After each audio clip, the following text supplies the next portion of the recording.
নমস্কার, আমি মন্দিরা রায়চৌধুরী। আমার আজকের ভিডিওটা, এর আগের যে ভিডিওটা ছিল আমরা মোবাইল পাবো 10,000 টাকা আমাদেরকে ব্যাংক অ্যাকাউন্টে দিয়ে দেওয়া হবে, যে আন্দোলনটা ছিল আমাদের এতদিন যে আমরা মোবাইল পাচ্ছি না বলে কাজ করতে পারছি না, তার অবসান ঘটলো। দু একজন ভিডিওতে প্রচুর মানুষ কমেন্ট করেছেন, কিন্তু তার মধ্যেও একজন কমেন্ট করেছিলেন যে দিদি এটা কি ফেক নিউজ। তো আমি তাদের প্রত্যেকের উদ্দেশ্যেই বলবো যে আমি ফেক নিউজ করি না, আগেও বলেছি আবারও বলছি। আমি যে তথ্যগুলো পাই আপনাদের মধ্যে সেগুলো ছড়িয়ে দেওয়ার চেষ্টা করি, যেটুকু আমি আগে জানতে পারলে আপনাদেরকে জানাতে চেষ্টা করি, যাতে আমাদের কাজটা করতে সুবিধা হয় বা আপনারা জানতে পারেন। এটুকুই আমার কাজ। এমন নয় যে আমি ইউটিউব চ্যানেল খুলেছি মানে যে আমি টাকা ইনকাম করব বলে ফেক নিউজ দিয়ে আমি একটা বড় হেডলাইন করে আপনাদের মধ্যে এই বার্তাটা ছড়াবো, এরকম উদ্দেশ্য আমার নয়। কারণ আমি বুঝি আমাদের পরিস্থিতিটা কি। খুব সামান্য অনারিয়ামে আমরা কাজ করি এবং আমরা প্রত্যেক দিন আশা করে থাকি যদি কোথাও নিউজে বলে যে আমাদের আজকে একটা অনারিয়াম বৃদ্ধি হলো, এগুলো তো আমাদের মধ্যে থাকে না। তো ফলে অনেক সমস্যার সম্মুখীন আমাদেরকে হতে হয়, অনেক অসুবিধার মধ্যে থেকে আমরা কাজগুলো করি। তো যাই হোক, এইটুকুই বলার এই জায়গাতে। আর বাকি কথাটা হচ্ছে, আপনাদেরকে এর আগের ভিডিওতে আমি বলেছিলাম যে আমাদের অনেক শর্ত মিলে তবে আমাদেরকে মোবাইলটা নিতে হবে। তো সেই শর্তগুলোর কিছু রদবদল হয়েছে, যে আগের দিন যেগুলো বলেছি তার মধ্যে থেকে কিছু একটু রদবদল হয়েছে।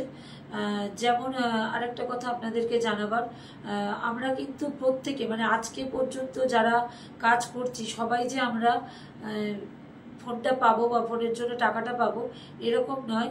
নভেম্বরের এমপিআর দেখে তবেই কিন্তু টাকাটা পাওয়া যাবে।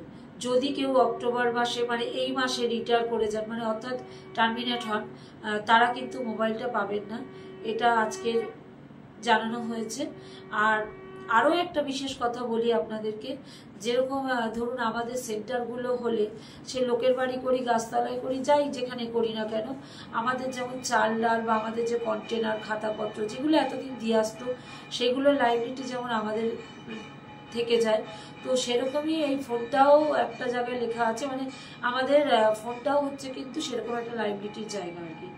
লাইব্রেরিটি কেন বলছি, 4 লাখ চুরি হলো যেমন আমাদেরকে থানায় জিডি করতে হয়, সেই জিডি নাম্বার দিতে হয়, তারপর আমার ঊর্ধ্বতন কর্তৃপক্ষ যেটা বলে আমাদেরকে সেটাই করতে হয়।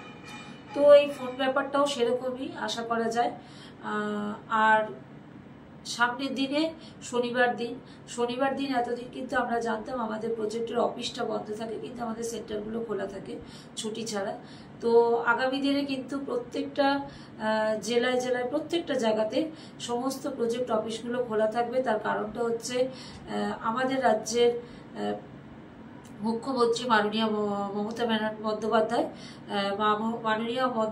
আমাদের একটা শুভেচ্ছা বার্তা পাঠিয়েছেন, সেটা প্রত্যেকে আমরা কালেক্ট করব এবং আমরা সেই সঙ্গে সঙ্গে সমস্ত অঙ্গনওয়াড়ি থেকে ওনাকেও ধন্যবাদ জ্ঞাপন করব।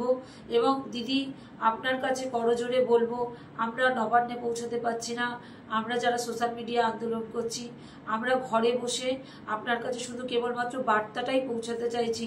যদি আগামী দিনে আমাদের অনারিয়ামটা একটু বৃদ্ধি করা যায়, ডাটা চার্জেসটা একটু বাড়ানো যায়, আপনি যদি দেখেন তাহলে আমরা উপকৃত হব। এইটুকুই আমাদের চাওয়া এবং এইটুকুই বলা। আর আপনি তো সবসময় আমাদের পাশে আছেন, আগামী দিনও থাকবেন, এই ভরসা রেখে আজকে আমি আমার ছোট্ট ভিডিওটা শেষ করব।